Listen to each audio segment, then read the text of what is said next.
ॐ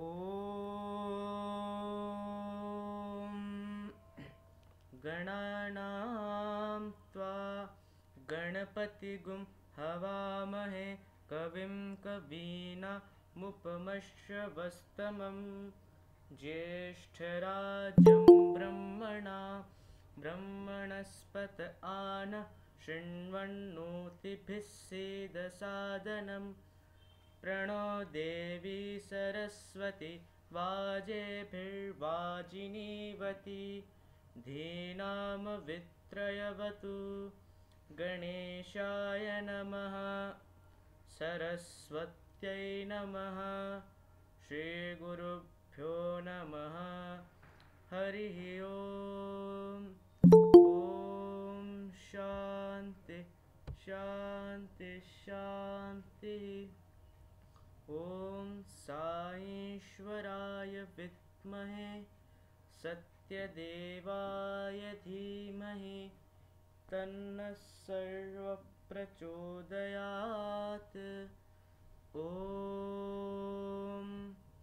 साईश्वराय विद्महे सत्यदेवाय धीमहि तन्नः सर्वः प्रचोदयात्। ॐ साईश्वराय विद्महे सत्यदेवाय धीमहि तन्नः सर्वः प्रचोदयात्। ॐ शान्ति शान्ति शान्तिः।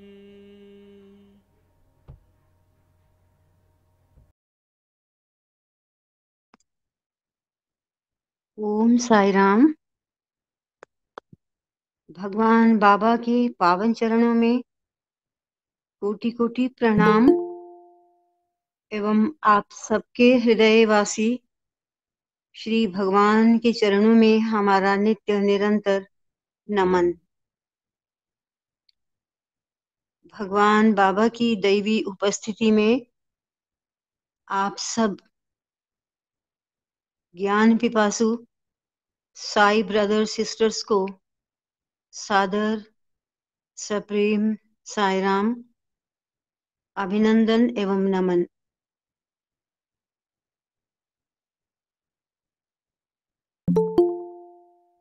भगवान बाबा की दैवी प्रेरणा से,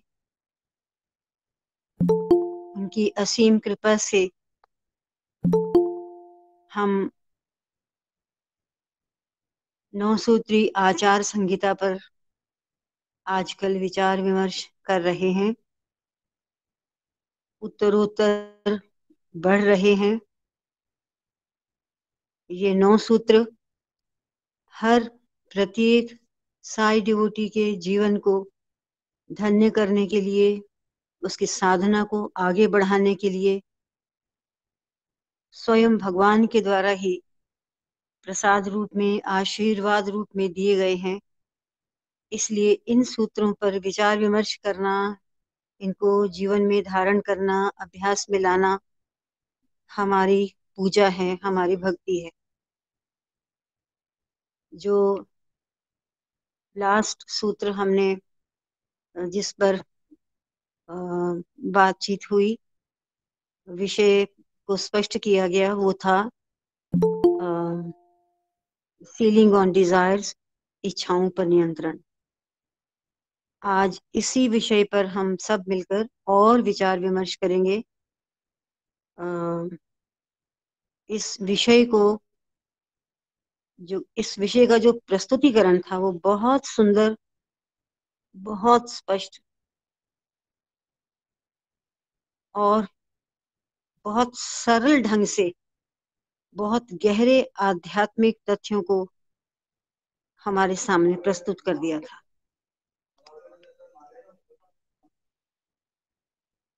आज पुनः इसी विषय पर हम सब मिलकर चर्चा करेंगे कि कुछ और क्या हम समझते हैं या इसके अतिरिक्त और कुछ होना चाहिए। यही आज का विषय है।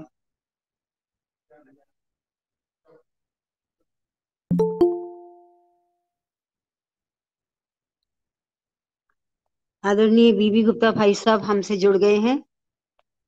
मैं उनसे अनुरोध करती हूं कि अपने विषय को आगे लेकर चलें और डिस्कशन को आगे बढ़ाएं। सभी लोग जो आज पैनल में हैं, क्या किसी की और भी कोई जिज्ञासा है कि जिसको हम मिल बांटकर हम शेयर करें और हमारे लिए और उपयोगी बने? साई राम। बीवी गुप्ता भाई साहब, साई राम।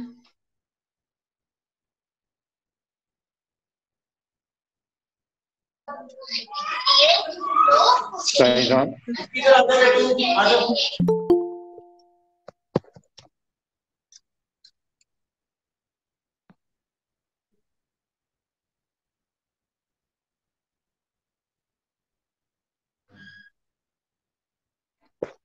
हमारे बीच में डॉक्टर अमर सिंह भी हैं। जब तक बीवी गुप्ता जी जुड़ते हैं, डॉक्टर साहब आप प्लीज इस विषय को थोड़ा और आगे बढ़ाइए। मैं जुड़ा हुआ हूँ, लेकिन अच्छा, हाँ जी, चलिए ना। मेरा एक और मीटिंग चल रही है, असल में उसी की वजह। राम जी हाँ थोड़ा जी, सा एक मिनट, अभी बीवी गुप्ता जी जुड़े हुए हैं, एक इनसे पहले बात कर लें। राम जी। डॉक्टर अमर सिंह जी, अभी आपसे बात करते हैं, पहले गुप्ता जी से बात कर लें। गुप्ता जी इस विषय को थोड़ा स्पष्ट करते हैं, उसके बाद करते हैं। साइना, हाँ जी, हाँ जी। मैं केवल ये कहना चाह रहा हूँ कि जितने ज्यादा से ज्यादा लोग इसमें पार्टिसिपेट करें उतना ही अच्छा रहेगा। जी। और हम लोगों ने तो उस दिन समय ले लिया था, तो जी। आज और ज्यादा समय हम ना लें, और अगर किसी का कोई प्रश्न हो तो उस प्रश्न को जरूर लेना चाहेंगे। अदरवाइज ये समझता हूं कि हमारे पास इतने मेधावी और लोग हैं, उनको पार्टिसिपेट करना चाहिए और करना है वो तो मैंने आपको इसलिए पहले कहा कि आपका विषय था, तो आप थोड़ा इस विषय को आगे बढ़ाइए।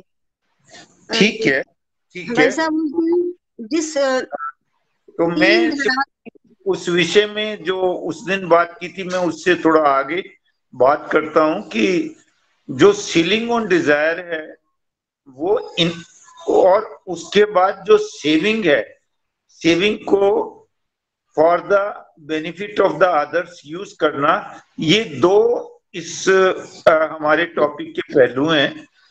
और मैंने जैसे उस दिन बात आपसे शेयर किया था कि बेसिकली जो ये हम कर्म करते हैं उसका कारण हमारी डिजायर ही होती है। जब हमें किसी चीज की डिजायर होती है तो उस डिजायर को पूरी करने के लिए हम कुछ काम करते हैं। अब वो डिजायर अगर पॉजिटिव नेचर की होती है तो हम पॉजिटिव कर्म करते हैं, अगर वो नेगेटिव नेचर की होती है तो उसमें नेगेटिव कर्म करते हैं। पर जनरली देखा है कि हम अक्सर जो है, हमारी जो ये पांचों इंद्रियां हैं वो हमें प्रॉम्प्ट करती हैं कि हम कोई आंखों को दिखाने के लिए एक्स्ट्रा, कोई अपने टेस्ट के लिए या और के लिए, हम तकरीबन अपनी इस लिमिट में अगर परसेंटेज देखें तो अगर हम इंद्रियों के बस में आ जाते हैं तो हमारे से जो हमारी डिजायर्स हैं वो गलत काम करवाती हैं। तो अगर हम डिजायर को लिमिट में रखें और उन डिजायर को अच्छी चीजों के लिए करें, फिर लिमिट में भी ना रखें तो चलेगा। लेकिन होता ये है कि जब हम डिजायर को बढ़ा देते हैं तो एक स्टेज आती है जब हम हमारा एक पुराना फार्मूला है जिसको हम कहते हैं everything is fair in love and वार, हम उस पर आ जाते हैं कि कोई बात नहीं, अगर हमारी डिजायर है कि लोग हमें अच्छा समझें, हमें हम रिकॉग्नाइज करें, तो हमें पता ही नहीं चलता कि कब हम अपनी लिमिट को क्रॉस कर कर अपने अंदर ईगो को ले आते हैं। ये सारी चीजें चुपके से हमारे अंदर एंटर करती हैं, जिनको जब भी डिजायर मल्टीप्लाई होती हैं तो हमारे अंदर ये छह वाइसेस और ईगो, ये सारी चीजें अल्टीमेटली एंटर कर लेती हैं, और सबसे बड़ी बात है कि हमें पता भी नहीं चलता। तो इसलिए सीलिंग ऑन डिजायर की जरूरत है। साईं राम, अब मैं हाँ जी डॉक्टर साईं राम, आपने विषय को आगे बढ़ाया, और मैं इस बात को चाहूंगी कि हम सबसे बाद में डिस्कस करें, क्योंकि ये जो डिजायर्स हैं ये कहाँ से आती हैं और इनके जो कॉन्सिक्वेंसेस हैं, अहंकार, लस्ट, ग्रीड इत्यादि, ये जो हैं ये इतने माइन्यूट टेंडेंसीज हैं, मैं इनको टेंडेंसी ही कहूंगी कि इतने माइन्यूट हैं ये कि हमें मालूम ही नहीं पड़ता कि स्वतः ही कहाँ से हमारे हमारे अंदर पहले आ जाती हैं चुपके से, और फिर हमारे व्यवहार को बदल देती हैं। तो ये तो बहुत गंभीर विषय है, इसको तो हम बाद में लेते हैं। जो मेरा थोड़ा सा पर्सनल था, आपने उस दिन इस विषय को जब शुरू किया प्रिय शम्मी ने, तो कहा कि 3 लेवल पर हमें सीलिंग चाहिए डिजायर्स पर 3 लेवल पर, है ना? यही था ना, एक तो फिजिकल लेवल, भौतिक लेवल पर, जिसमें टाइम, फूड, और तीसरा क्या था? सबसे पहले फूड, टाइम, और एक तीसरा पॉइंट और जो मुझे अभी याद नहीं आ रहा, कि इन तीनों की सेविंग, इन तीनों पर हमारा सही। हाँ जी साईं, हाँ जी, एनर्जी नहीं कह सकते हैं। नहीं, एनर्जी किस टाइप की एनर्जी? मनी, बिजली है ना, इलेक्ट्रिसिटी वगैरह ना? अच्छा ठीक है, एनर्जी एनर्जी कह सकते हैं। बाकी फिजिकल एनर्जी बोलने से जो हमारी एनर्जी वेस्ट होती है, ज्यादा ये दूसरा लेवल था, ये दूसरा लेवल था। जो पहला फिजिकल लेवल था वो इतना ही था, सिर्फ टाइम, भोजन। हाँ मनी, हाँ मनी, टाइम, भोजन और पैसा। तो अब आप देखिए, हम भोजन से शुरू करते हैं। सबसे पहले आप डॉक्टर अमर सिंह जी हमारे मध्य में हैं, और भी आप सभी जिज्ञासु भक्तगण हैं, कि जहां तक भोजन का सवाल है, सबके मन में प्रश्न होता है, हमारे मन में भी प्रश्न होता है।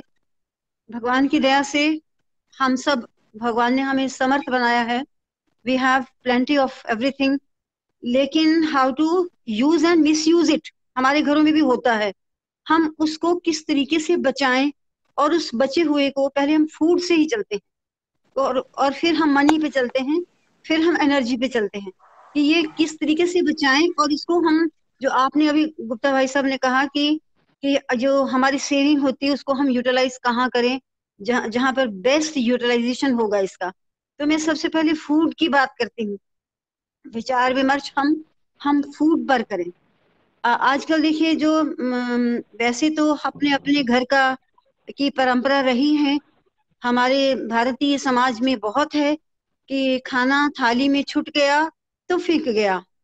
कोई मैंने तो डिवोटीज के घरों में भी देखा है कि वो नहीं केयर करेंगे, बच्चों ने खाना छोड़ दिया, और क्योंकि हमें तकलीफ होती है उस खाने को देखकर, तो हम लोग उसमें थोड़ा सोचते हैं कि नहीं, ये खाना वेस्ट नहीं होना चाहिए। अच्छा, और कहीं पार्टीज में, मैरिजेस में मैंने देखा है कि थाली भर के लेंगे और एक बाइट खा के उसको फेंक देंगे। मेरा सवाल ये होता है, जब मैं ये सब देखती हूँ मुझे बड़ी तकलीफ होती है, कि अगर ठीक बात है कि पार्टीज में, मैरिजेस में बहुत सफिशिएंट खाना बनता है, लेकिन थोड़ी देर तक तो फ्रेश ही होता है, क्यों ना हम उस खाने को, और फिर कैसे हम अवेयरनेस लाएं समाज में कि ये खाने की कीमत जानो, कि खाने की कीमत जानो, जो पका हुआ है या चाहे वो कच्चा है, कि उसकी कीमत हर इंसान सोसाइटी में जाने। और जो बचा हुआ खाना है, आजकल बहुत सी संस्थाएं काम कर रहे हैं, जो होटल से बचा हुआ खाना ले लेते हैं और जहां पर जरूरत होती है वहां वो पहुंचाते हैं। तो मेरा सवाल ये है कि क्या हम कुछ भी ऐसा कोई एक प्रोजेक्ट ले सकते हैं, कर सकते हैं? ये मेरा सवाल है। सिर्फ मैं अभी फूड की बात कर रही हूँ, बस इस बारे में मैं चर्चा चाहती। वैसे तो आप डॉक्टर अमर सिंह हैं, आप अपने सजेशंस दीजिए और टॉपिक को धीरे धीरे आगे बढ़ाते हैं, फूड से, मनी से। फिर मनी देखिए एक जो बिल्कुल क्लियर चीज जो हमारे सामने है, उसको हाउ टू सेव इट, और सेव करें तो फिर आगे हम गुप्ता जी के वाले क्वेरी पर पहुंचेंगे कि हाउ टू यूज इट, किस तरीके से इसका बेस्ट यूटिलाइजेशन होगा उस पैसे का जो हमने बचाया है। साई राम। और ये सेविंग भी तब तक ही हो सकती है जब तक हमने अपनी डिजायर्स पर सीलिंग कर ली। ऊपर ऊपर की सेविंग को तो भगवान स्वीकार भी नहीं करते। जैसे उन्होंने पैसा वापस कर दिया था, ऐसे ही वो पैसा वापस कर दिया। साई राम। डॉक्टर अमर सिंह जी, साई राम। साई राम जी। हाँ जी, भगवान बाबा के चरणों में मेरा कोटि से प्रणाम और उपस्थित सब भक्तजनों के हृदयवासी भगवान को साई राम। देखिए, विषय बहुत ही महत्वपूर्ण है, सीलिंग ऑफ डिजायर्स, और इसमें जो हम विषय पर बात कर रहे हैं वो भोजन का है। तो मैं थोड़ा सा आपको पीछे ले जाना चाहूंगा। देखिए, जब हमारे फादर फोर फादर्स थे और गांव के अंदर रहते थे, उस समय उनका जीवन कैसा था, अगर हम उस पर विचार करें तो मैं समझूंगा कि आहिस्ता आहिस्ता हम इस टॉपिक को और विस्तार से ले पाएंगे।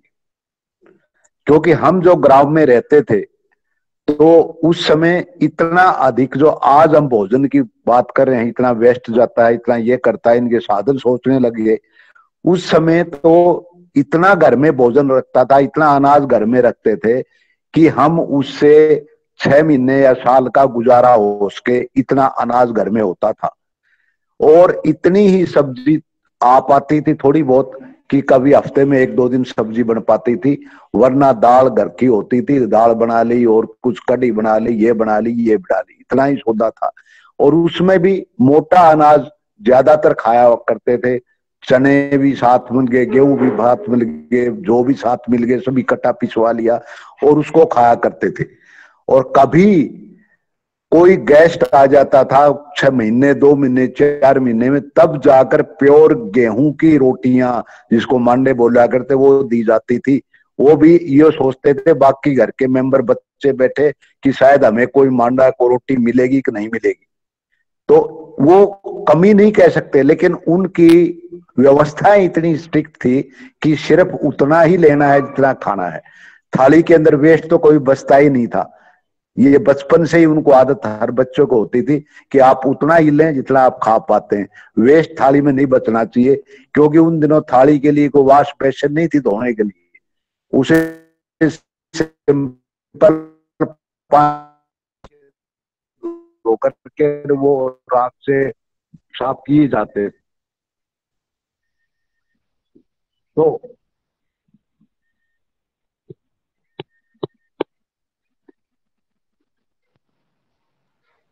सहरा में काल आगे बीच में,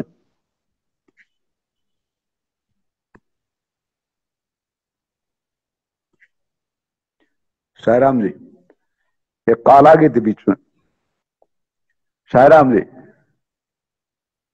सहराम, साईराम जी, आवाज आ रही है डॉक्टर साहब?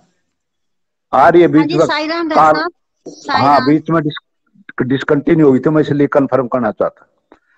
तो आप देखिए, हाँ, उस वातावरण के अंदर तो ये कोई समस्या ही नहीं थी इस टाइप की कि हमारे पास भोजन ज्यादा वेस्ट करें। दूसरी बात, उस समय के मैं आपको त्योहारों का बताता हूँ, वार का बताता हूँ और शादी के बताता हूँ। आपने सबने देखा हुआ, शादी के अंदर कोई इतना अधिक नहीं बनता था और इस तरह पलंटी में रखा नहीं जाता खाने के लिए। प्रेम के साथ एक एक वस्तु को एक एक व्यक्ति उसको देता था और वो जब समाप्त हो जाती तब दूसरी लिया करता। पत्तलों के अंदर खाना था या थाली के अंदर खाना था तो उतना ही लेता था जितना उपयोग होना है, अन्यथा कभी वेस्ट नहीं होता था। तो उस समय कितनी किसने सिखा रखा था ये सारी बातें कि हम भोजन को वेस्ट नहीं करना है, हमने भोजन को बहुत ज्यादा नहीं तैयार करना है, किसी गरीब बच जाए तो उसको कहाँ फेंकना है, ऐसी कोई नौबत ही नहीं थी।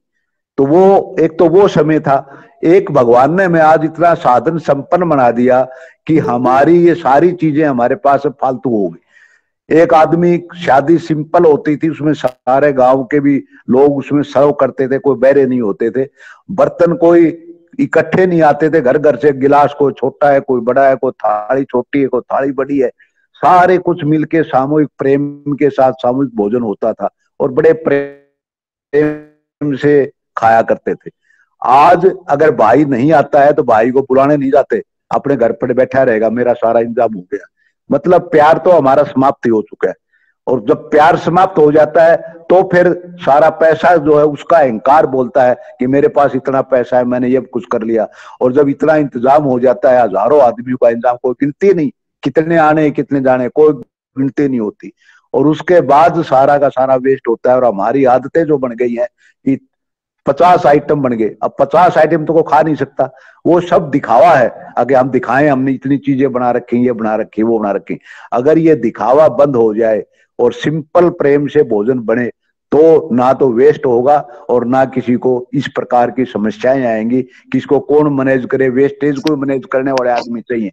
कितनी देखिए समस्या कहां तक पहुंच गई हमारी, ये हमारी अपनी इच्छाएं जो इतनी बढ़ गई हैं उसके अनुसार, या हमारा दिखावा जो बढ़ गया है उसके अनुसार, या हमारे पास पैसा बहुत ज्यादा हो गया उसके दिखावे के लिए ये सारी के सारे प्रोग्राम हम बना पा रहे हैं। तो भगवान बाबा यही कहते हैं कि अपने जीवन को इतना सरल बनाइए, अपनी आवश्यकताओं को इतनी कम कीजिए कि जो आपके जीवन के लिए उपयोगी है उतना भोजन, उतने वस्त्र और उतना आपका मकान जो है उतने तक आप सीमित रह करके फालतू ना करें। भगवान बाबा ने ये कहा है कि जितना आपको चाहिए उतना ही घर में रखें, ना कि आप 2 साल का इकट्ठा सामूहिक करके रखो और वो फिर वेस्ट होता जाए। तो मैं ये चाहूंगा कि देखिए जो आज ये प्रॉब्लम आ रही है खाने की, ये सबसे बड़ी हमारी जो डिजायर्स इतनी ज्यादा बढ़ गई हैं, जो हमारे पास पैसा भगवान ने दिया है उसको दिखाने का एक ऐसा हमने साधन बना लिया है। तो ये सब समस्याएं अगर हम सीलिंग ऑफ डिजायर उनके ऊपर अगर नियंत्रित रह जाते हैं तो हम इन ये आवश्यकताएं नहीं होंगी, और मेरे ख्याल में इतनी भोजन की वेस्टेज भी नहीं होगी, ना वेस्टेज की मैनेजमेंट की जरूरत होगी, और ना उससे आज क्या है, जैसे पीछे व्रत था इसके ऊपर व्रत भी रखते हैं और वो बचा हुआ भोजन जो है गौशालाओं के अंदर दे देते हैं, और वो कितनी गायों की डेथ हो जाती है, फूड पॉइजनिंग हो जाती है। तो ये देखिए बजाय अच्छा का बुरा करते जा रहे हैं हम, और उधर से हम कहते हैं व्रत भी रख रहे हैं, उधर से हम कह रहे हैं सब कुछ करें।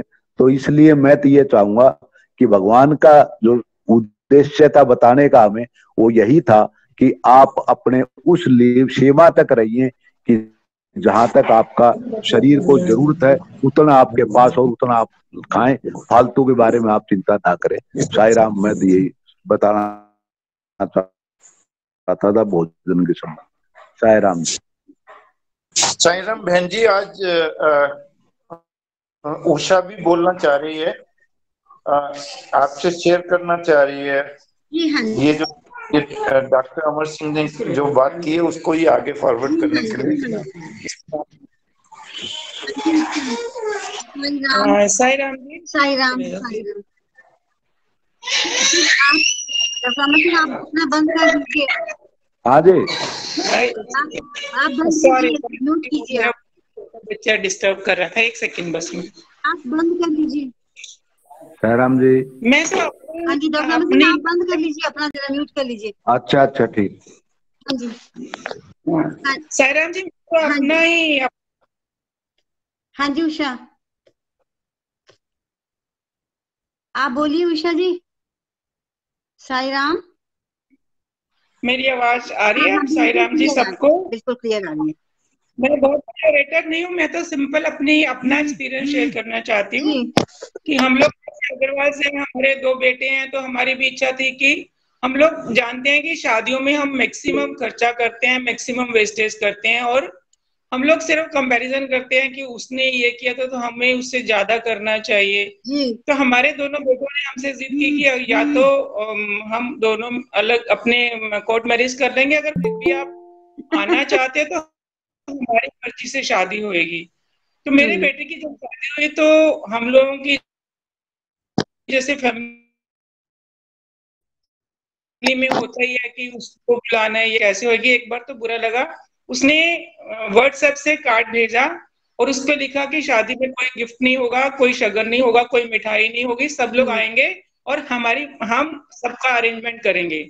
आप यकीन नहीं मानेंगे, हमारे बेटे की शादी में कोई दहेज नहीं था, कोई वरी नहीं थी। दोनों लड़का और लड़की ने अपनी मर्जी से सारा खर्चा किया, जो भी उन दोनों ने मिलके खर्चा किया, और एक होटल में महाबलीपुरम में उन्होंने शादी की। और वहां पे हम सब लोग गए, उन्होंने अपनी मर्जी से सब कुछ किया, कोई किसी ने शगन नहीं दिया। उसके बाद भी फिर जो होता है कोई लोग की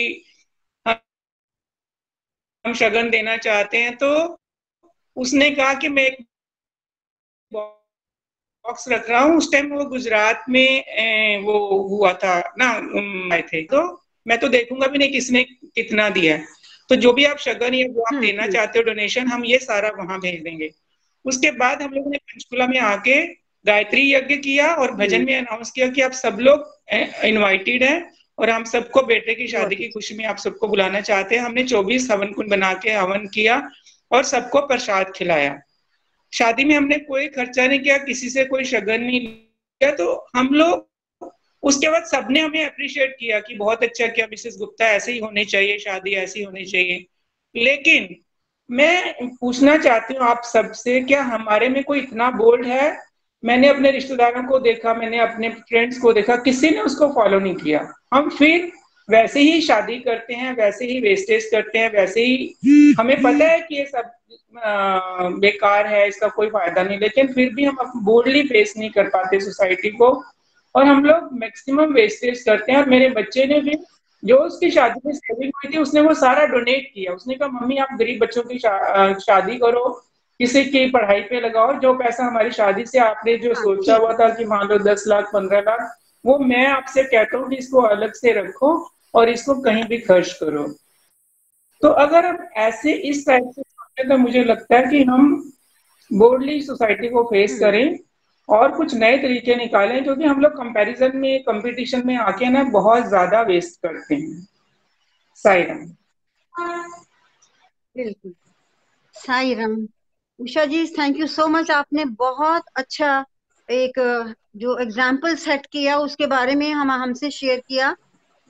और मैं भी यही चाहती थी अभी कि कम से कम हम जो इस विषयों को लेकर लंबी लंबी चर्चाएं करते हैं अपने बच्चों के पास, हमने बच्चों के लिए ये टॉपिक्स रखे हुए हैं अपने लिए, हम सिर्फ डिस्कशंस ना हो, समाज में हम सब मिलकर कम से कम साई डिवोटीज जिनको ये अवेयरनेस हो गई है कि food is God and God is food, हम सोसाइटी में कुछ ऐसा एग्जाम्पल सेट करें कि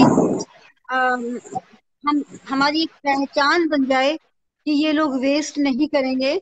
और ये लोग अगर शास्त्रों में, अगर उपनिषदों में बिल्कुल स्पष्ट शब्दों में आता है अन्न ब्रह्मेति, कि अन्न ब्रह्म है और सच्चाई है कि अन्न ब्रह्म है, तो हम इस अन्न को वास्तव में ब्रह्म का स्वरूप समझते हुए उस ब्रह्म के लिए अगर हम कुछ आदर समर्पित कर सकते हैं तो वो यही है कि हम वेस्ट ना करें।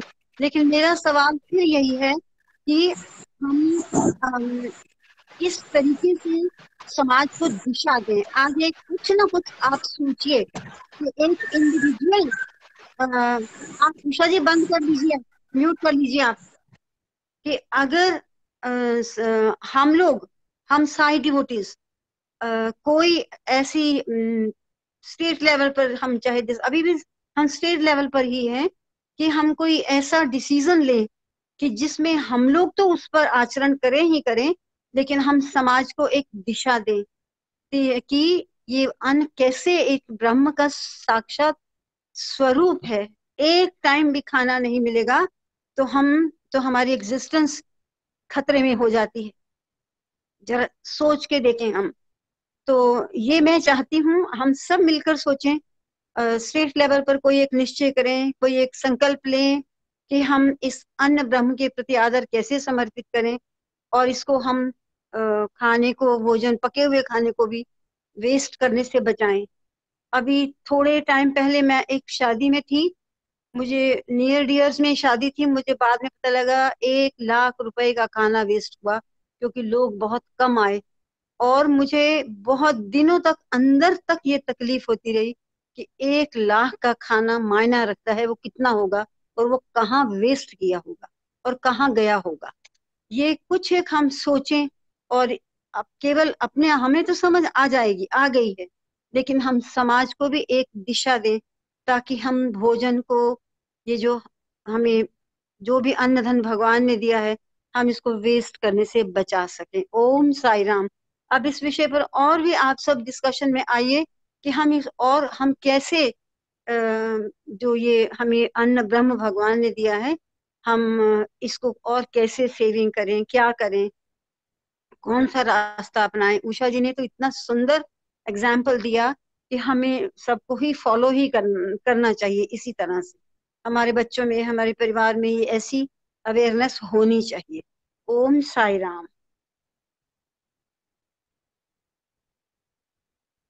हाँ जी, साई राम। आप इस विषय में और कुछ कहना चाहेंगे कोई?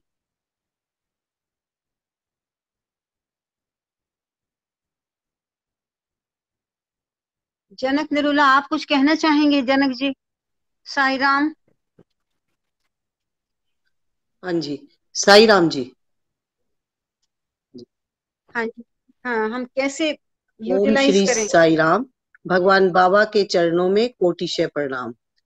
बड़ा ये विषय जो है बहुत सुंदर तरीके से हुआ कि हम अपनी इच्छाओं पर नियंत्रण कैसे करें।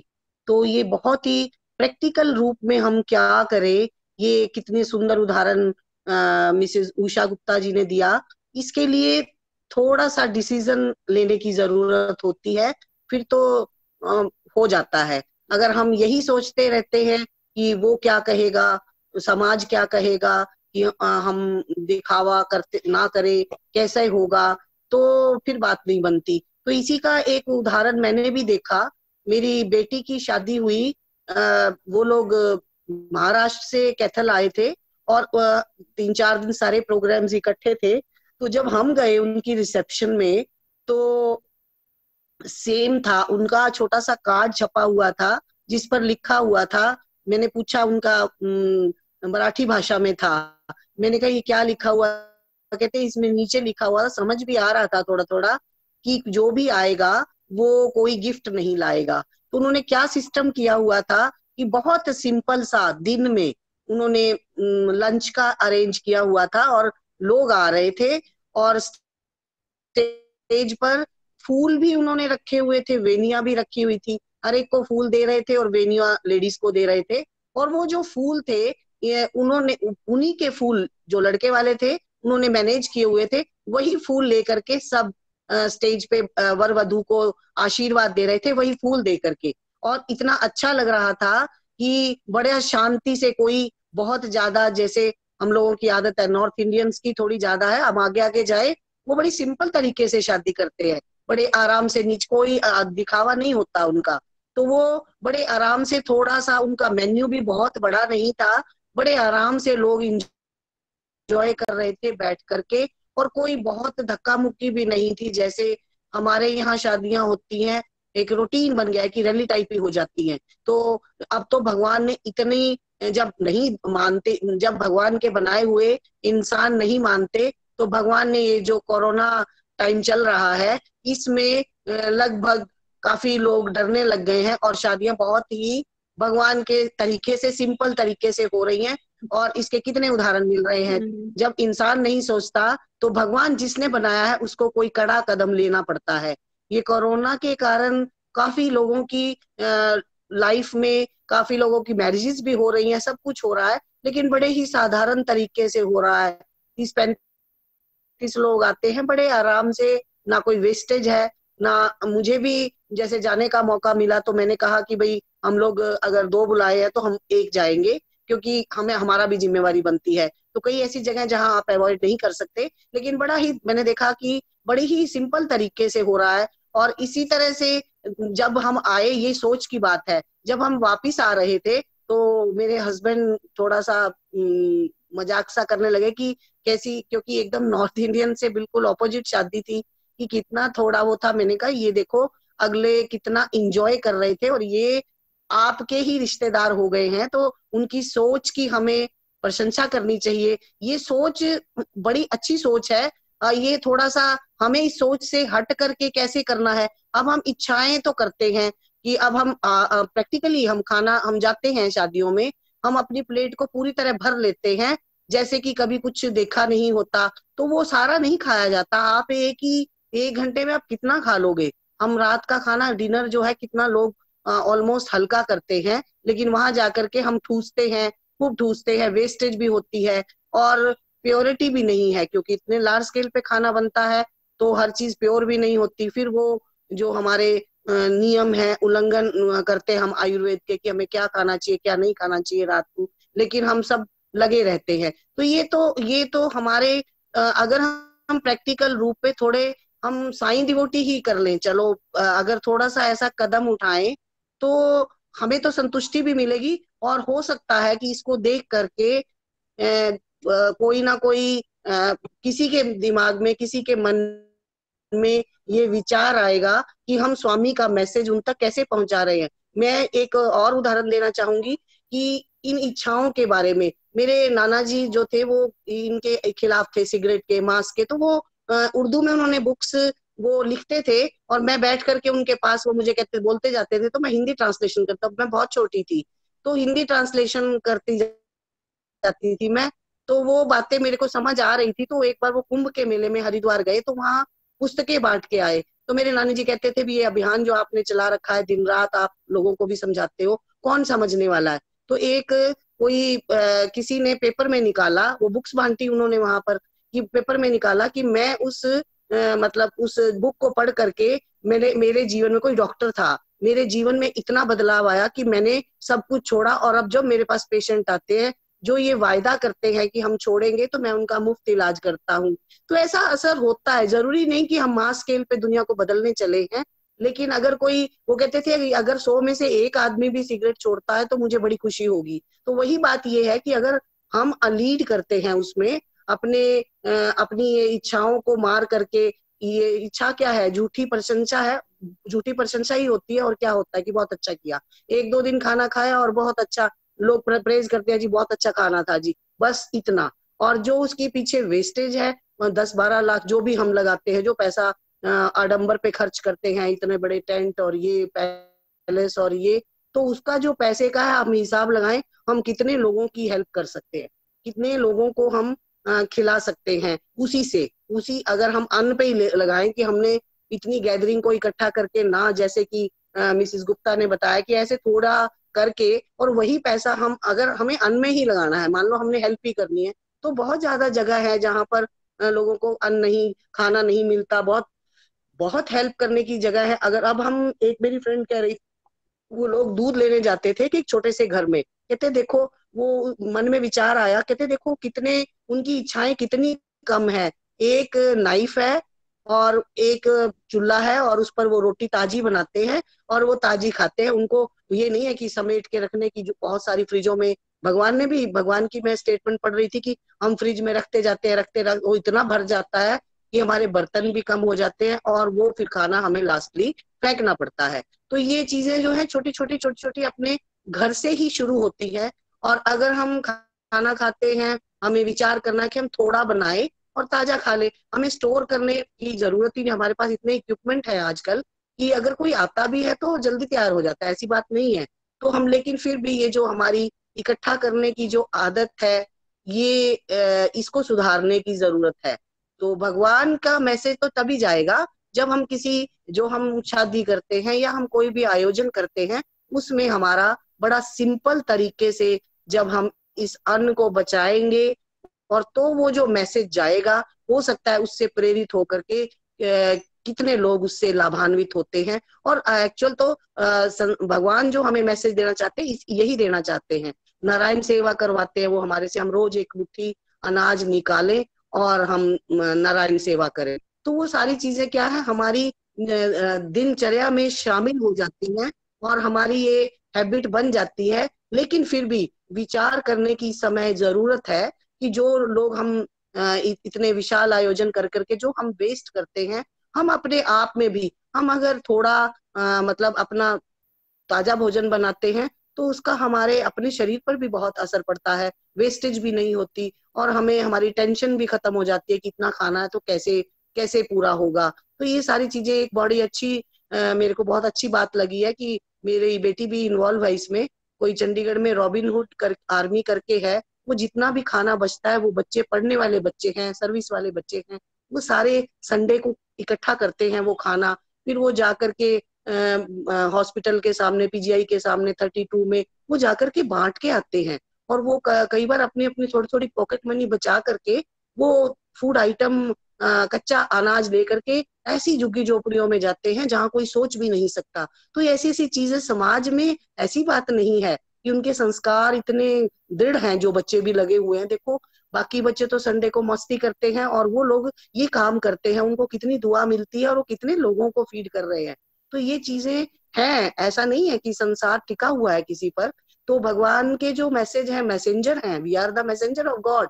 और हम, भगवान ने हमें कहा है कि तुम्हारा जो लाइफ है वही ही मेरा मैसेज होगा। तो ये चीजें जो है वाकई में ही सोचने की बात है, मजबूर करती हैं हमें सोचने को। इस स्टडी सर्कल का भगवान ने जो अपॉर्चुनिटी दी, इसमें कितने विचार नए नए उभर करके आ रहे हैं और ये हमें कहीं ना कहीं हमारी सोच को प्रभावित करते हैं। जो लोग हम सुन रहे हैं, जो लोग हम सुनते सुनते हम दूसरों को भी बताएंगे। हमारे परिवार में एक एक परिवार लगाओ, हमारे 25 परिवार सुन रहे हैं, तो वो कितना जाकर के कितना इफेक्ट पड़ता है इस बात का कि ये वाकई ही बात ठीक है, क्या हमें ऐसा करना चाहिए। तो भगवान का जो मैसेज है प्रैक्टिकल रूप से हम कैसे दे रहे हैं। देखो मेरे को एक दिल्ली की है एक अपनी डिवोटी, वो सेवा में मैं उसको रोल मॉडल मानती हूँ अपना, नाम मेरे दिमाग में नहीं आ रहा लेकिन वो सब जानते हैं। वो सुबह सुबह 2:30 बजे जब उठ के वो झाड़ू लगाती है तो कहती है ये स्वामी के जिम है। तो अभी मुझे एक कॉन्फ्रेंस में मिली, वो कहने लगी मैं सीलिंग ऑन डिजायर कैसे करती हूँ कि मैंने थोड़ी, अब उनकी भी उम्र ज्यादा हो गई है, तो वो कहती है कि मैं और कुछ नहीं कर सकती, तो मैं घर के, मैंने कह रखा है घर वालों को कि सारे कपड़े मेरे आगे रखा करो, मैं प्रेस करूंगी और जो उससे पैसा बचेगा वो मैं गरीब लोगों की हेल्प करती हैं। वो देखो कितना प्रैक्टिकल रूप में हमें आपस में मिल बैठ करके करने को मिलता है कि ये मेरी इच्छा है कि मैं कपड़े खुद प्रेस करूं और मैं एक्टिव भी रहूंगी और इससे जो पैसा होगा वो मैं अलग रखती हूँ ताकि मैं किसी की और की मदद कर सकूं, किसी भी फॉर्म में, अन्न के रूप में या किसी भी फॉर्म में, जिसकी भी जिसको जरूरत है। तो ऐसी छोटी छोटी चीजें, छोटे छोटे एग्जाम्पल हम चाहते हैं कि हमारे सारे भाई बहन जो है वो शेयर करें, जिससे कि ये जो कड़ी है, जो ये जो प्रैक्टिकल रूप की जो कड़ी है, लेक्चर तो सुनते हैं हम, भूल जाते हैं, लेकिन जो प्रैक्टिकली छोटी छोटी बात भी है वो हम इस बात को आगे सर्कुलेट करें और एक्टिव हो करके जब हम आगे आ करके करेंगे तो उससे लोग लाभान्वित होते हैं। जब हम खुद करते हैं, जो काम हम खुद करके दिखाते हैं, कह के नहीं, जो हम करके दिखाते हैं उससे लाभ तो मिलता ही है। तो ओम श्री साई राम। अगर ऐसे कोई और विचार जो हैं हमें मिले तो हमें बड़ी खुशी होगी। और इस तरह से ये कंसिडर करने की बात है, इनमें भी तो बचपन से अगर संस्कार अपनी भावनाएं, लेकिन उनको ऐसे ऐसे एग्जाम्पल दे करके, देखो उसका हुआ, देखो उसका हुआ, तो वो लोग समझते हैं इस बात को कि वही पैसा यूटिलाइज हो सकता है, कितना कितने परिवारों को खुशी।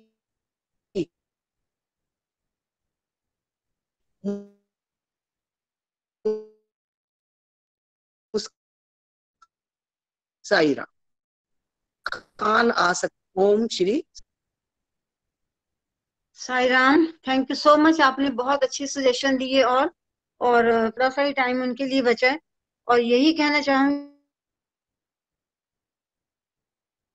कोई एक डिसीजन ऐसा लें कि हम सभी डिवोटीज उसको हम फॉलो करें, चाहे हमारे घरों की कोई भी लिमिटेशंस हो। डिजायर्स तो बहुत बाद की बात आती है, लेकिन कम से कम जो ऐसे ओकेजन्स पे हम खाने के महत्व को समझें और इसका मिसयूज ना हो, हम ऐसे प्रयास करें।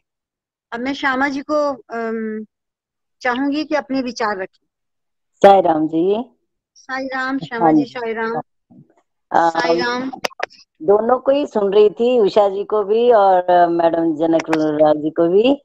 तो मन में ना विचार आ रहा था, देखो एक हमारी संस्कृति तो बनी हुई है ना, कि हम जब इंडिया में कोई भी करते हैं फंक्शन, तो हमारे ये होता है कि जो रिश्तेदारी है उनकी दुआएं या सब कुछ जो है वो भी हमारे लिए इम्पोर्टेंट होती है ना। तो मुझे दोनों की बातें सुन के ना एक बात तो दिमाग में आती है, जैसे उषा जी ने शायद वो अपने घर का किया था, मतलब जट की थी, तो उसमें भी कि एक खाने की प्लेट निश्चित कर दी जाए, जो व्यक्ति आए। ये नहीं कर सकते हम कि बिल्कुल हम रिश्तेदारों को नहीं भोज दें। तो जैसे मिस नूरुल्लाह ने कहा कि वहां पे उन्होंने देखा कि रिसेप्शन में बिल्कुल सिंपल सिंपल चीजें बनाई हैं और उन्होंने उन चीजों को एंजॉय करते हुए लोगों को देखा, है ना। तो ये सिंपलिसिटी तो बहुत ही जरूरी है। अब ये मेरे अभी तक दिमाग में नहीं बैठ रहा कि हम उनको कुछ ना खिलाएं। हमें खिलाने का तो मन करता है ना, जो अपने रिश्तेदार कह लीजिए या संबंधी कह लीजिए, जो भी हमारे हितकर लोग हैं उनके साथ बैठकर और उस खुशी को एंजॉय करने का मन करता है। और उसमें हमने ये जो एक इन्होंने किया था कि एक पूरी प्लेट एक सजा दी, कि वो प्लेट जो है वो कवर करके बस एक बंदे को एक प्लेट दे दी कि ठीक है, अगर उसको कुछ और चाहिए तो वो ले सकता है, नहीं तो उतनी पर्याप्त थी हर एक बंदे के लिए। और उसके लिए वो व्यक्ति जो है वो आनंद भी बनाया। और उसके बाद हाँ, इन्होंने जो ये कहा कि नहीं दें, उसके लिए वो सजेशन बहुत अच्छी है कि जिसने जो भी शगुन देना है वो शगुन इकट्ठा जहां भी डाल दिया जाए, बिना बताए बिना कहे, ताकि आगे के लिए कोई ऐसी बात ना हो। लेकिन वो जो शगन इकट्ठा हो वो जिसको भी वो बांटना चाहे वो बांट सकते हैं। लेकिन ये चीज ना मेरे अभी दिमाग में नहीं आ रही, बाकी चंद्रलेखा जी आप बताएंगी। कि मेरा मन तो ये होता है कि जब कोई मतलब फंक्शन है हम बहुत लार्ज स्केल पे ना करें, ठीक है हमने जो भी किया है वो हो चुकी चीजें, लेकिन अब ये तो होता है कि एक सिंपल सा, या फिर ऐसा ही कर दिया जाए कि थोड़ी सी मिठाई बस सबके घरों में भेज दी जाए, ताकि वो कंज्यूम भी हो जाएगी, वो खराब नहीं जाएगी। लेकिन अगर कोई कुछ देता है तो उतना हम आगे बांटने में लगा दें, वो चीज जो है वो हमारी हित के लिए चली जाए। साई राम। साई राम। श्यामा जी, मैं आपसे भी बिल्कुल सहमत हूँ कि हमारी परंपराएं हैं जिनको हम निभा रहे हैं बड़ी सुंदर तरीके से अपने भारतीय हिंदू समाज में। और ये परंपराएं तो बड़ी सुंदर थी, जैसे डॉक्टर अमर सिंह जी ने स्पष्ट किया। शगुन इत्यादि के गिफ्ट देने के रिवाज भी बड़े सुंदर और सरल थे। शायद उस टाइम हर चीज यूटिलाइज होती होगी। और लेकिन समय रहते रहते जैसे पैसा शायद समाज को ज्यादा मिलना शुरू हुआ, तो इन रीतियों ने कुरीतियों का रूप ले लिया। और कुरीतियों में ये कि मैक्सिमम गिफ्ट्स करना और मैक्सिमम खाना इत्यादि का इंतजाम करना, दिखावे का प्रबंधन होने लगा। बस यहाँ आके तकलीफ होने लगी। और मैं आपसे बिल्कुल सहमत हूँ कि देखिए, खाना, स्वामी ने भी भोजन और वस्त्र की सेवा पर बहुत बल दिया है कि जो भोजन है वो समय, जब भूख का समय होता है, वो गरीब की और अमीर की किसी की भी भूख का जो स्वरूप है वो बराबर है। वो एक भूख सबकी बराबर होती है। तो हाँ, लेकिन भूख को शांत करने के लिए सुंदर, सात्विक, थोड़ा ये हम सोच सकते हैं कि ऐसा ही खाना सभी के लिए प्रस्तुत किया जाए। जो थोड़ा भी हो, जैसे आइटम्स में बहुत थोड़ा, कि हमें गुंजाइश ना हो वेस्ट करने की, बस इस तरीके से तो थोड़ा सा किया जा सकता है। लेकिन ये भी तो संभव कहाँ हो पा रहा है इसको।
आवाज नहीं आ रही है साईराम, आवाज नहीं पहुंच रही।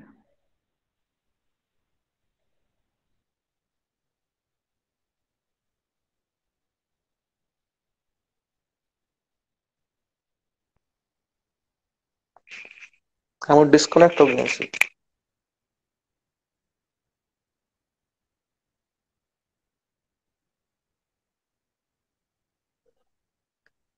डॉक्टर सत्यकाम जी आप कंटिन्यू रखिए, वो शायद उनका डिस्कनेक्ट हो गया है।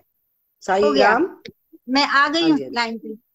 हाँ, तो अब आप बस ये थोड़े से डिसीजन हम हुए हैं, बहुत सुंदर डिस्कशन हुई है भोजन के पार्ट पे। कम से कम हम मैक्सिमम प्रयास करें भोजन को सेव करने का और आगे से आगे डिस्ट्रीब्यूट करने का, और बाकी हमारे ऊपर डिपेंड करता है और भी। पर मैं फिर भी मैं चाहती हूँ कि कोई एक ऐसा डिसीजन हमारे टोटल हम लोग साई डिवोटीज एक समाज में आदर्श की तरह से हम फॉलो करें कि हाँ ये डिवोटीज लोग ऐसे करते हैं, तो वो बहुत अच्छा लगेगा। उसको हमें एक्सेप्ट भी करना होगा और करना भी चाहिए अगर कुछ ऐसा निर्णय होता है। जैसे उषा जी ने बताया, और भी विचार आए हैं कि थोड़ा, बिल्कुल ना तो थोड़ा बहुत कर सकते हैं इत्यादि इत्यादि, लेकिन ये पूरा ध्यान रखें कि वेस्टेज ना ही हो। अब रही उसके बाद हम दूसरा, वैसे तो 7 मिनट रह गए हैं, उसके बाद हम चलते हैं मनी की सेविंग। तो अगर हम अपनी, फिर यहाँ पर डायरेक्ट आती हैं हमारी इच्छाएं, कि अगर हम अपनी इच्छाओं पर कुछ बंधन लगा सकते हैं तो डेफिनेटली हम मनी सेविंग करेंगे। लेकिन जो बंधन लगाना है, कहीं वो आउट ऑफ कंपल्शन तो नहीं है? अपने आप से पूछें, क्या मैं उस जिस चीज के लिए मैंने अपनी इच्छाओं को बहुत आगे बढ़ाया था, क्या मैं उसके बिना भी बड़ी खुशी के साथ अपना निर्वाह कर पाऊंगा, इत्यादि इत्यादि।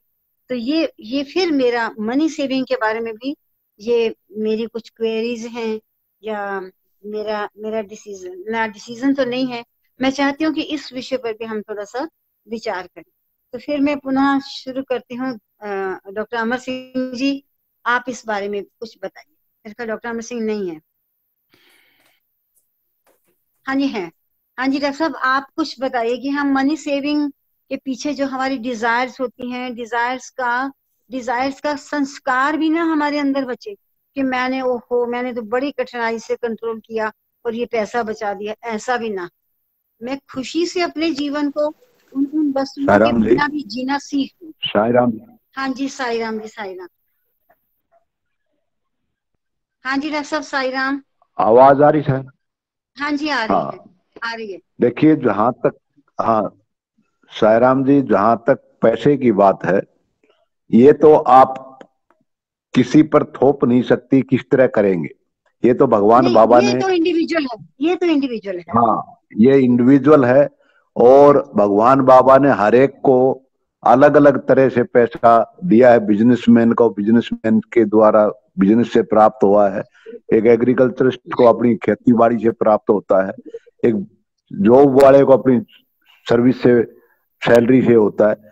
तो इसमें भगवान बाबा ने ये कहा है कि देखिए पैसा कमाना बुरा नहीं है, लेकिन सबसे महत्वपूर्ण है उसके यूटिलाइजेशन आप कैसे करते हैं, इसके ऊपर आपने नजर रखनी है कि आप अपने पैसे का किस प्रकार से उपयोग करते हैं, प्रयोग करते हैं।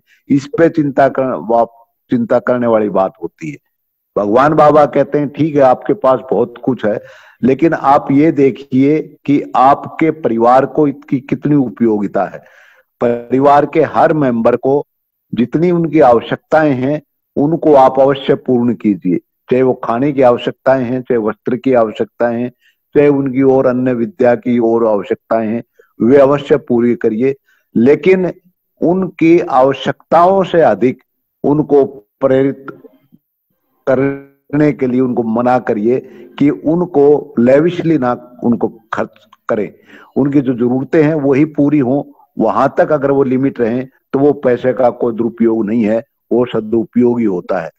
दुरुपयोग तो तब होता है जब हमारी आवश्यकताएं जो हैं वो सारी की सारी लग्जरियस आइटम के ऊपर जाना शुरू हो जाती हैं और हम उन आइटमों पर ही डिपेंड रहना शुरू कर देते हैं।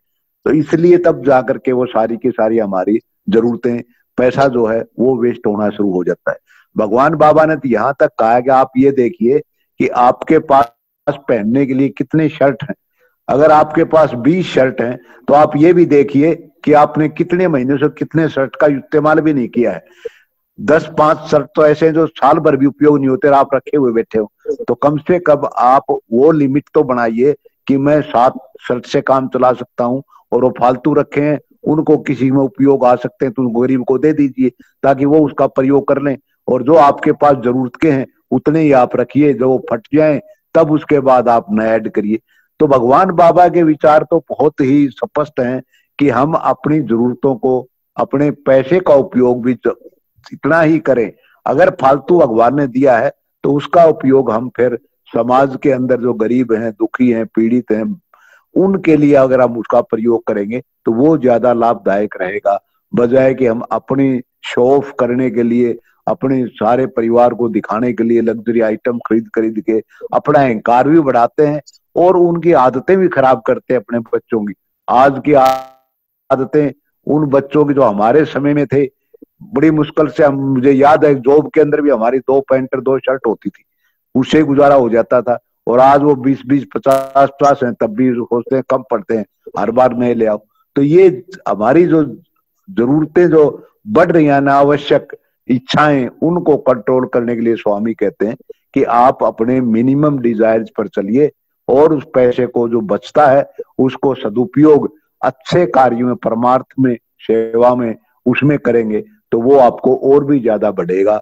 ये बहुत आवश्यक बात है। इस और देखिए अन्न का मुझे एक एग्जांपल याद आया है कि जब 65 के अंदर हमारे देश में गेहूं भी बहुत कम होता था और यूएसए से गेहूं मंगवाते थे और यूएसए वो गेहूं सप्लाई करता था जो उनके एनिमल्स खाते थे। तो लाल बहादुर शास्त्री जो हमारे यहाँ पर प्राइम मिनिस्टर होते थे, उन्होंने यूएसए को जवाब दे दिया था कि हमें जरूरत नहीं आपके इस गेहूं की, हम अपना गुजारा स्वयं कर लेंगे। तब उन्होंने कॉल दी थी हर मंडे को आप शाम के समय सब के सब जो व्रत रखेंगे, और उस काल को सारे देश ने माना था। हमें याद है कि हमारे हॉस्टलों का खाना मंडे को नहीं बनता था जो हम पढ़ते थे उस टाइम।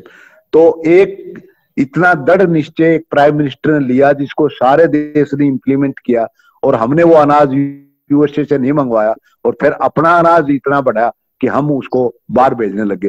तो ये दृढ़ निश्चय था उनका, हमारे प्राइम मिनिस्टर का, कि हम अपना देश का गुजारा स्वयं कर लेंगे, बाहर से नहीं लेंगे।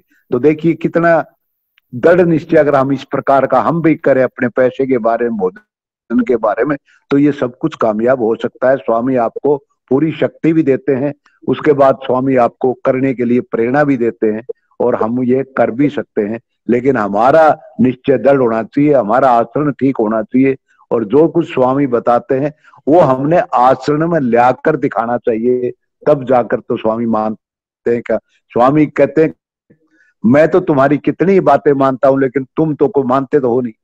तो वो बात आ जाती है कि जब हम उसकी मानेंगे नहीं तब तक स्वामी की कृपा भी कब तक हमारे ऊपर बनी रहेगी। साई राम, धन्यवाद। साई राम, साई राम, साई राम। डॉक्टर साहब आपने बहुत अच्छा पथ प्रदर्शन किया। और मनी सेविंग के बारे में मैं एक बात कहूंगी कि मैं बिल्कुल शास्त्रों की तरफ चलती हूँ कि जहां पर धन अर्जित करने के लिए जो साधन थे उस समय, एक तो था खेती बाड़ी प्रायः, हाँ जी, और हाँ व्यापार था, और सरकारी सेवा तभी भी थी, हाँ, है ना। ये बिल्कुल मैं डॉक्टर सत्यकाम सुन रहे होंगे, ये चरक संहिता का ये मैं उदाहरण दे रही हूँ। तो चरक संहिता में एक चैप्टर है जिसमें बताया कि 3 तरह की इंसान की इच्छाएं होती हैं। उनमें ऐषणा शब्द का मतलब होता है इच्छा। तो सबसे पहली इच्छा होती है धनैषणा, धन की इच्छा, क्योंकि शरीर को चलाना है तो पैसा चाहिए। तो पैसा अब अर्जित कैसे करें, किस रास्ते से पैसा अर्जित करें? तो व्यापार होता, और कृषि, खेती बाड़ी, और सरकारी सेवा। तो शास्त्रों में ये कहा गया है कि जो पैसा जिस पवित्र साधन से कमाया जाए, जिसका शास्त्र अनुमोदन करते हैं, वो पैसा तो हमारा सच मायने में कमाया हुआ पवित्र पैसा है, और उसको यूज करना भी उपयोगी होगा, सदुपयोग होगा, और वो हमारे जीवन को लाभ ही देगा। लेकिन हम आज के इस भौतिक युग में देखते हैं कि पैसा कैसे कैसे किन किन साधनों से कमाया जा रहा है, जो पैसा जिसके हम अधिकारी बनते ही नहीं। तो सबसे पहले तो यही है कि पवित्र ढंग से पैसा कमाया हुआ हो। फिर उसके बाद आती है बात की सेविंग की, हम कैसे सेविंग करें। आपने बहुत अच्छे तरीके से समझाया कि यहाँ पर डिजायर्स के ऊपर सीलिंग की बात आती है कि अगर मेरा 2 वस्त्रों से गुजारा होता है, तो मेरे में एक संस्कार ना बचा रहे कि मैं जबरदस्ती, स्वामी ने मुझे कह दिया मैं इसलिए 2 वस्त्रों से गुजारा कर रही हूँ। नहीं, फिर वो तो मेरा परम सौभाग्य समझते हुए कि मुझे ऐसे ही जीना है, ये ही वास्तविक जीवन है, वही मुझे शांति देगा। तो ऐसे भी पैसे की सेविंग की जा सकती है। और मुझे एक उदाहरण याद आता है, यूनिवर्सिटी बैंक में एक हमारी फ्रेंड, वो बैंकिंग में ही थी, तो उसने मुझे बड़ा अच्छी अच्छी बात बताई। उस बड़े साल हो गए कि मैं जब नया सूट सिलवाती हूँ तो मैं 2 लेती हूँ।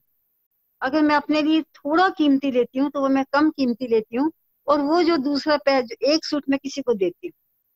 कितना अच्छा एग्जाम्पल उसने मुझे बताया, और मुझे आज तक वो याद है कि देने की ये कितनी अच्छी भावना है कि मैंने अपने लिए भी लिया तो मैंने किसी के लिए भी लिया। ये भी एक तरह से पैसे का सदुपयोग है। जो खुशी नए वस्त्र पहनकर हमें मिलती है, वो किसी हम गरीब को भी नया वस्त्र देते हैं, ना सही बहुत कीमती हो, लेकिन उसको भी उतनी ही चेहरे पर खुशी आती है। और भगवान ने हमेशा कहा है कम कीमत का दे दो, लेकिन किसी को आप नया वस्त्र ही दो। इस तरह से तो हम अब समय हो गया, हमने पर्याप्त डिस्कशन कर ली है मनी सेविंग पर भी। और हाँ, इस पैसे का सदुपयोग किसी भी तरह से हम कर सकते हैं। जो पैसा बचाते हैं, किसी के बच्चे की एजुकेशन के लिए, कोई बीमार है उसकी दवाइयों इत्यादि के लिए, किसी के घर में यूं समस्या खाने पीने की हो रही है तो उसको राशन इत्यादि देने में हम पैसे का सदुपयोग कर सकते हैं। किसी बच्चे की शादी बड़ी मुश्किल है, वहां भी कंट्रीब्यूट कर सकते हैं, इत्यादि इत्यादि प्रकार से। बाकी भगवान जैसी जैसी प्रेरणा देते हैं, सब भगवान के प्रिय भक्त हैं, और सबको दैवी प्रेरणा मिल रही है, और सभी कुछ वही कर रहे हैं जो भगवान चाहते हैं। और भगवान से प्रार्थना भी यही कि हम सब वही कुछ करते रहें जो हमसे भगवान चाहते हैं। अब फिर कल फिर इसी विषय को आगे बढ़ाएंगे, और आप सब नए नए विचारों के साथ, नई नई अपनी अनुभूतियों के साथ विचार विमर्श में भाग लेंगे। और मैं चाहूंगी कि जो मेरे साई ब्रदर सिस्टर बिल्कुल लिंक पर आते नहीं, वो भी कुछ ना कुछ, ये तो एक ऐसे व्यवहारिक से विषय हैं जो हम में से हर एक के जीवन से जुड़े हुए हैं, इनमें कोई फिलॉसफी नहीं, कुछ नहीं। वो सब अपने अपने विचार हमें शेयर करें, ताकि हमें एक दूसरे के विचारों से हमें लाभ मिलेगा। ओम साई राम। समस्त लोकाः सुखिनो भवन्तु, समस्त लोकाः सुखिनो भवन्तु, समस्तलोकाः सुखिनो भवन्तु। ॐ